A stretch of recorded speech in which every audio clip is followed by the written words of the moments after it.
بسم الله الرحمن الرحيم. أهلا بكم مع سلسلة الحساب العقلي مع الفيديو الخامس. فيديو اليوم يا جماعة هيكون عنوانه ضرب عدد في عدد آخر بدون قواعد بدون شروط. يسألني سائل يقول لي يا أستاذ مجدي الفيديوهات اللي قبل كده كانت عبارة عن عملية ضرب. كلام صحيح، بس في نقطة لحضرتك. الفيديوهات اللي قبل كده كان كل فيديو له شرط وله قاعدة. بمعنى ايه؟ كنت لما اضرب عدد في 11 كان لها قاعدة، لما اضرب عدد في عدد احد واحد كان لها قاعدة، عدد في عدد عشرات واحد كان لها قاعدة. وطبعا شرحنا الحاجات دي كلها في الفيديوهات اللي قبل كده.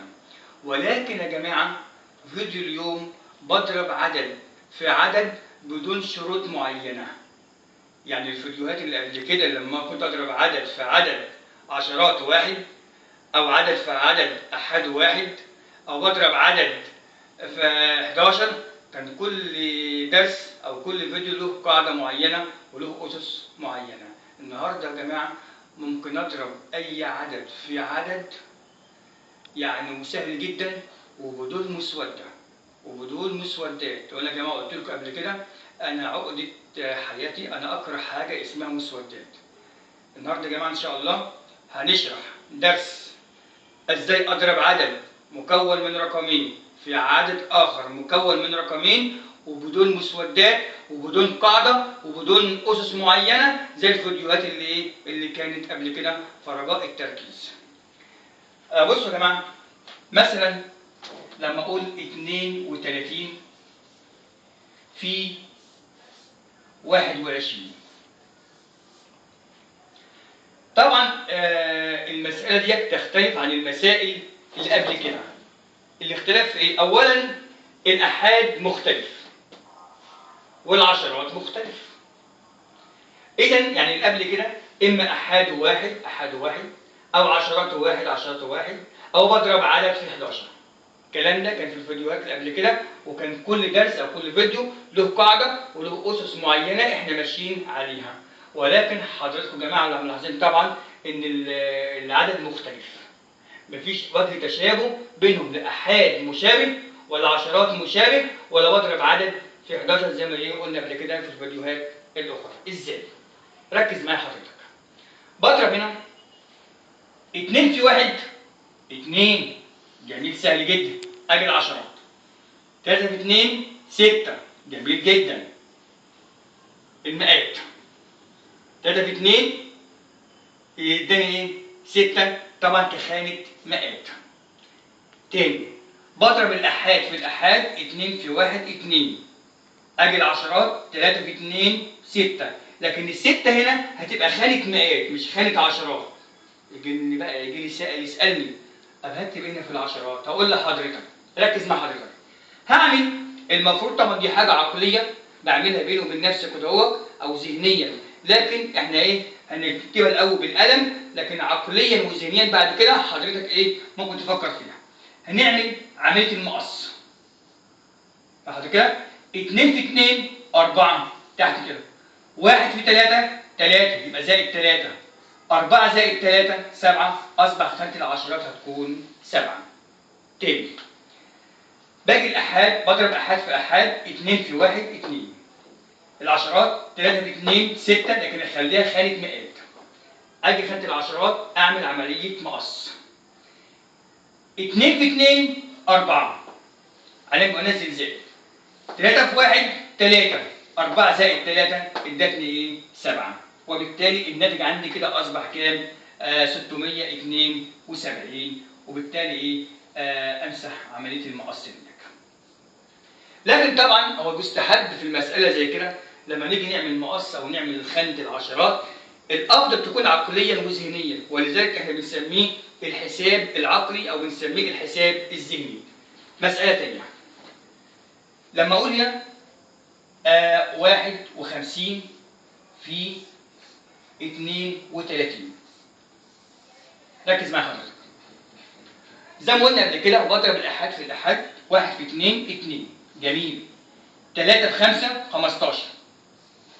في الآخر نيجي بقى اجي الخانه اللي قبلها قلنا المقص 1 في 3 3 تحت مع نفسي تحت كده يعني، زائد 2 في 5 10، 3 زائد 10 كام؟ 13. اكتب الثلاثه، اتبقى معايا كده ايه؟ واحد، احط الواحد فوق الايه؟ الخمسه، بقت كام؟ 6، يعني اصبح كده كام؟ 16، وبالتالي هتكون 16. اصبح الناتج عندي كده ايه؟ 1632. تاني 1 في 2 2، اجي الخانه الاخيره 5 في 3 15، المفروض طبعا 15.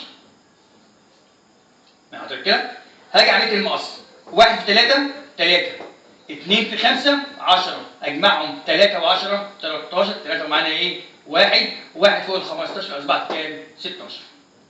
مع حضرتك كده ادي مساله. طب عايزين نتاكد لحضرتك ان مسالتنا ايه؟ صح مظبوطه. يعني نعمل ايه؟ المسوده اللي متعودين عليها في المدارس. الناتج عندنا طبعا ان هي كام؟ 1632.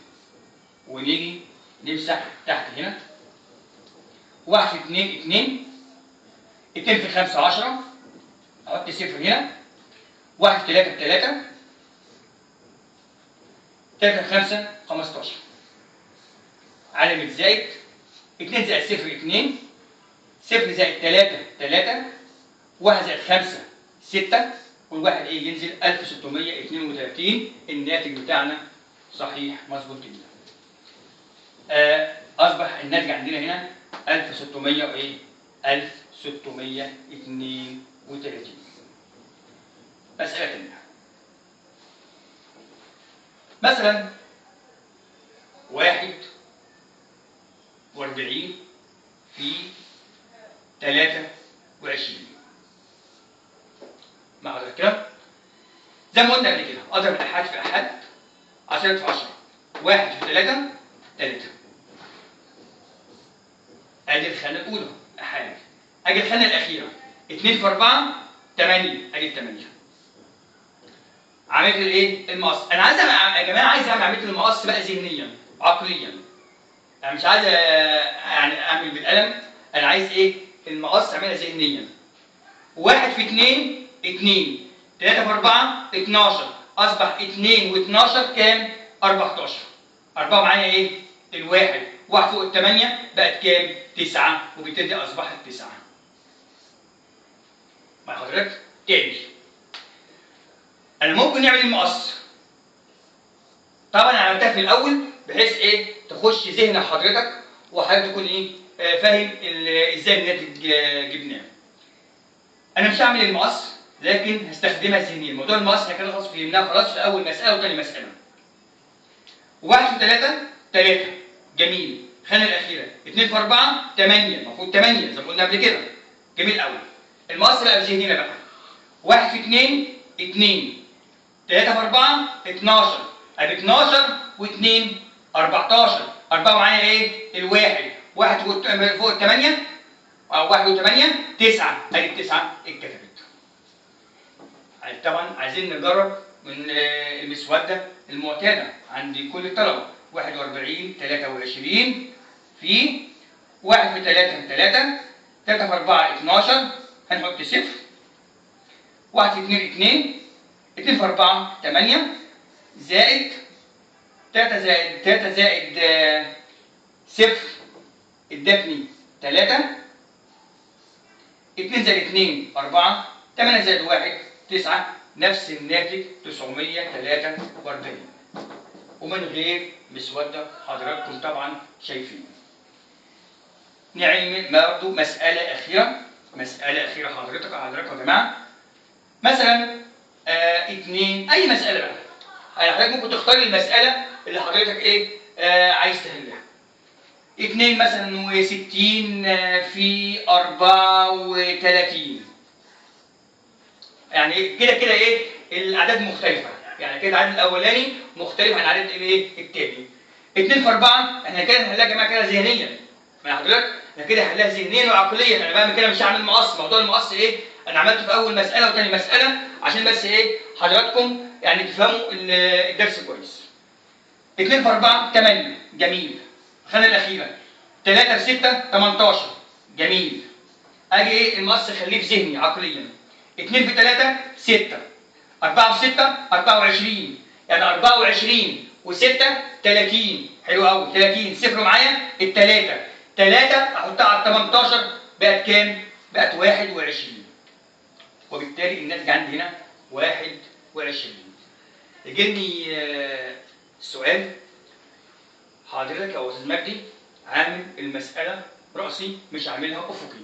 يعني حضرتك ايه؟ عامل لي 32 في 21 عاملينها راسي، ليه ما عملناش افقي بالاسلوب ده؟ يعني مثلا 32 في 21.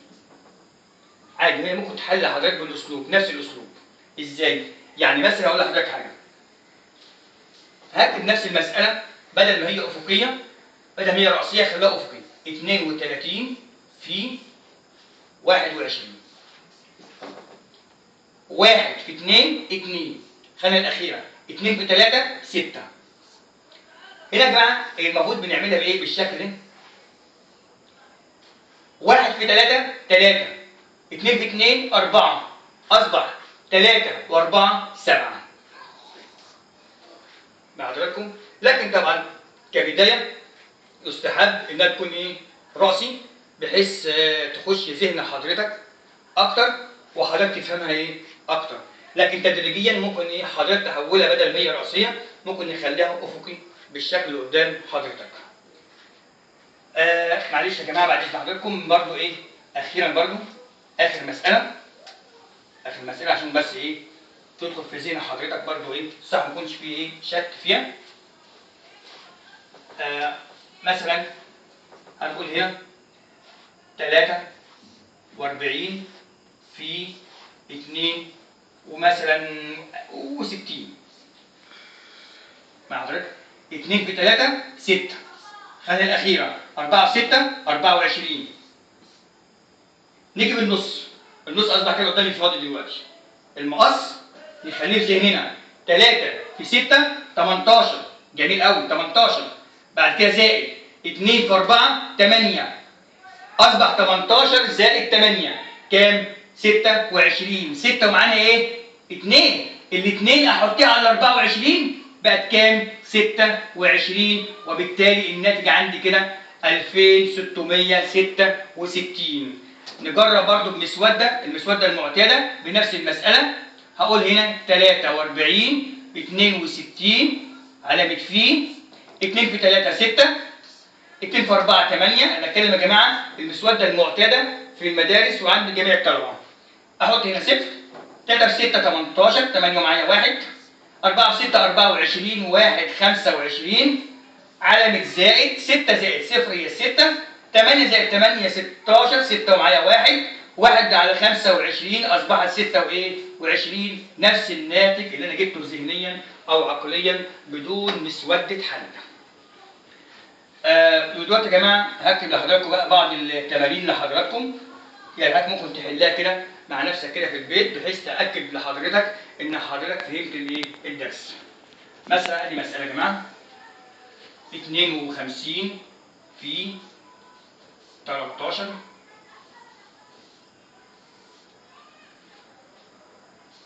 14 في 23 45 في 52 64 في 21 53 في 24 16 في 23. طبعا حضراتكم بعد اذن حضراتكم تنقلوا المسائل ديت بحيث ان تاكد حضرتك تاكد على نفسك انك فهمت الدرس وتحل المسائل اللي قدام حضرتك. طبعا لاحظنا في فيديو اليوم ان العدد اللي بضربه في عدد مفيش قاعده معينه، مفيش شروط معينه زي الفيديوهات اللي قبل كده. بالعكس هي اعداد مختلفه خالص حليناها بمجرد النظر، حليناها حساب عقلي حساب ذهني بدون قواعد وبدون شروط. وطبعا ارجو من حضراتكم يا جماعه بعد اذن حضراتكم الانضمام إلى جروب الحساب العقلي للأستاذ مجدي كامل، ودعوة أصدقائكم على صفحة الفيس لهذه الصفحة حتى يستفيد الجميع ويستفيد أولادكم من هذه الدروس الممتعة المختلفة كل الاختلاف عن ما يدرس في المدارس من حساب عقلي أو حساب ذهني، والذي يتسم بالاختلاف الشديد عن الخوارزميات أو عن الحساب المعتاد أو عن التدريس المعتاد داخل المدارس. شكرا. كان معكم مجدي كامل.